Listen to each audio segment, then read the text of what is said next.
হয়ে গেছে। আর আজকে সকালে ঘুম থেকে উঠেই কিন্তু আমি ছাদে চলে আসলাম। সবাই নিচে আছে ঘুমাচ্ছে, আমি একাই কিন্তু ছাদে আসলাম। তোমাদেরকেও একটু দেখিয়ে দিচ্ছি, বেশ ভালো লাগছে কিন্তু ওয়েদারটা। তো যাই হোক, ছাদে কিন্তু খুব একটা আসা হয় না আমাদের। আমরা টপ ফ্লোরে নিয়েছি, কারণ হাজব্যান্ড বলেছিল টপ ফ্লোরটা নিলে ছাদটা আমরা বেশি ইউজ করতে পারবো।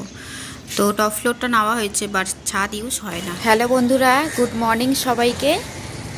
আবার একটা নতুন সকালের শুভেচ্ছা জানাই। আর আজকেরে চলে আসলাম সকালে, মানে ছাদে। সকালে উঠেই একটু ছাদে চলে আসলাম, ছাদে একটু সকালে হাঁটাহাঁটি করব, তারপরে নিচে যাচ্ছি। তো গুড মর্নিং সবাইকে। কেমন আছো সবাই? আশা করছি সবাই খুব ভালো আছো, আর আমিও কিন্তু বেশ ভালো আছি। তো সকালটা আজকে ছাদে থেকেই কিন্তু শুরু করলাম, আর তোমাদেরকে সাথে নিয়ে। তো চলো কিছুক্ষণ হাঁটাচলা করি, তারপরে নিচে যাচ্ছি। এই রুমের আজকের বেডশিটটা চেঞ্জ করব। আগেকার দিনের হাউসওয়াইফ আর এখনকার দিনের হাউসওয়াইফদের অনেক তফাৎ দেখা যায়। এখন মডার্ন যুগ হয়ে গেছে, জেনারেশনটা চেঞ্জ হয়েছে, কাজকর্ম কিন্তু এখনকার দিনের আর আগেকার দিনের অনেকটাই আলাদা হয়ে গেছে। এখন যেমন রুটিন মেনে আমরা কাজকর্ম করে থাকি, এখনকার হাউসওয়াইফরা স্মার্ট হয়ে গেছে। সবথেকে ইম্পর্টেন্ট হলো প্ল্যান করে চলা। এই কাজকর্মগুলো প্ল্যান মতো করে নেওয়াটাই ভালো। আমি যেভাবে কাজকর্মগুলো করি, যেটুকুনি পারি তোমাদের সাথে শেয়ার করি। আজকের যেমন এই বেড কভারটা চেঞ্জ করছি, তো ওর জন্যে কিন্তু বেডের যে ডিজাইনটা, ওর মধ্যে একটু তো ধুলো ময়লা থাকে, তো সেগুলো কিন্তু ভালো করে শুকনো কাপড় দিয়ে মুছে নিলাম। নেওয়ার পরে একটা কাঁচা ধোয়া সুন্দর একটা বেডশিট পেতে নেব। আর আগেই বলেছিলাম কাজের শুরুতে আমি কিন্তু বিছানাটা আগে আমি পরিষ্কার পরিচ্ছন্ন রাখার চেষ্টা করি। আমার মনে হয় যে বিছানাটা পরিষ্কার থাকা মানেই ঘরটা সৌন্দর্য বেড়ে যায়। আমি কিন্তু 3 দিন বা 4 দিন পর পর আমি বিছানার চাদরটা চেঞ্জ করে নিই। খুব বেশি ময়লা হয় না, কারণ ছোট বাচ্চা তো নেই আমার ঘরে, খুব ময়লা হয় না।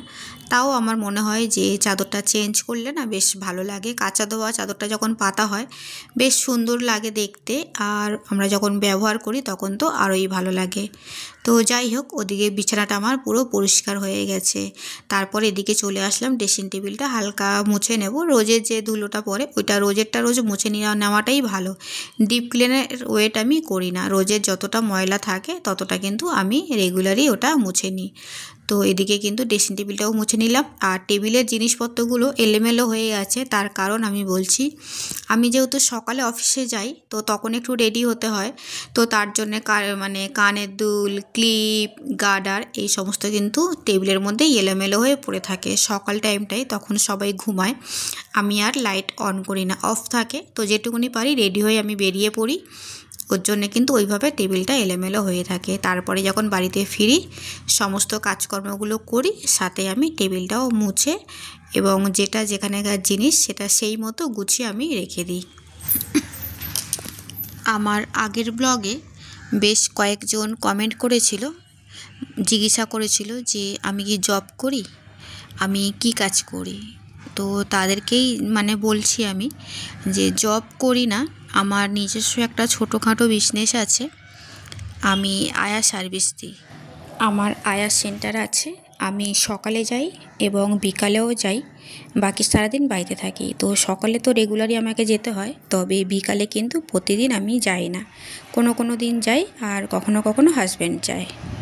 সারাদিন তো বাড়িতে থাকি, তো এই কাজকর্মগুলো করি এবং গোছানো গাছানো সমস্ত কিছু আমি করি কাজ। আর বাড়িতে ফিরে ব্রেকফাস্ট করেছি, এটা হচ্ছে লুচি বানালাম, গরম গরম লুচি আর চিকেন খাওয়া হবে। তবে চিকেনটা আজকেকার না, আগের দিনকে বানিয়েছিলাম চিকেন। আজকে সকালে শুধু লুচিগুলো ভেজে নিলাম, লুচি আর মাংসটা হচ্ছে গরম করে নিলাম। তো ব্রেকফাস্টে আজকে লুচি আর মাংস হলো। চিকেন রান্নাটা হচ্ছে আগের দিনের, তো সেটা তো আর আজকের দুপুর অবধি টেনে নিয়ে যাওয়া যাবে না, ওর জন্যে লুচি বানালাম আর চিকেনটা সকালেই ব্রেকফাস্ট করে নিলাম। দুপুরে আবার অন্য কিছু রান্না করব। বিছানার চাদরটা যে চেঞ্জ করলাম, চাদর বালিশের কভার এখন আমি সার্ফ জলে সমস্ত ভিজিয়ে দেব, দিয়ে তারপরে রান্নাটা করে নেব। রান্না করার পরে সমস্ত কিছু কাঁচা ধোয়াগুলো করব। আর চাদরটা যেহেতু হোয়াইট কালারের আছে, একটু ভিজিয়ে রাখলে তাহলে কিন্তু ময়লাটা বেশ ভালো পরিষ্কার হবে।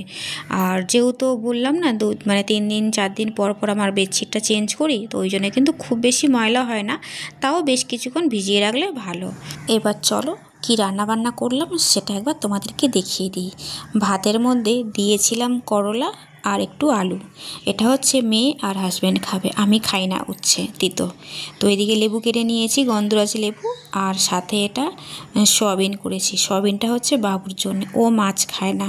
আমাদের জন্য লোটে মাছ রান্না করেছিলাম, নিয়েরে মাছও বলতে পারো বা লোটে মাছ, যে যেটা বলতে পারো। তো এই মাছটা হচ্ছে বাবু খায় না, তো ওর জন্যে সয়াবিন বানিয়েছি। তারপরে জামা কাপড় সমস্ত কিছু কেচে নিলাম। আগে যে জামা কাপড়গুলো মেলা ছিল ব্যালকনিতে, সেইগুলো সমস্ত তুলে নেব, কারণ সব জামা কাপড় শুকিয়ে গেছে, রোদও উঠে গেছে, জামা কাপড়গুলো সব শুকিয়ে গেছে।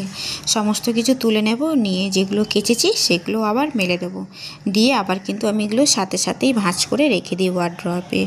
যে এখন রেখে দেবো পরে ভাঁজ করব বিকালে, সেই জিনিসটা আর করি না, কারণ এখন আমার কাজের এনার্জিটা আছে, তো আমি কিন্তু সমস্ত কাজ পরস্পর গুছিয়ে করে নেব।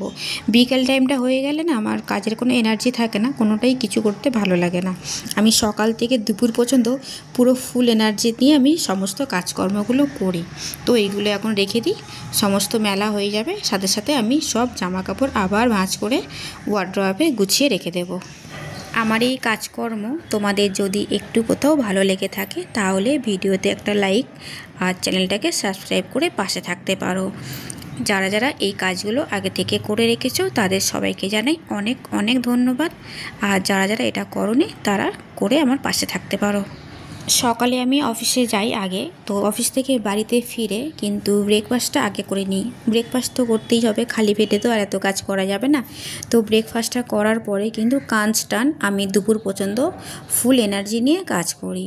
আর আগের দিনে হচ্ছে এই রুমের পর্দাগুলো সমস্ত কেচে দিয়েছিলাম, তো সেগুলোই কিন্তু পুরো জায়গা মতো ফিটিং করে দিলাম। তো সেটাই একটু তোমাদেরকে দেখিয়ে দিচ্ছি।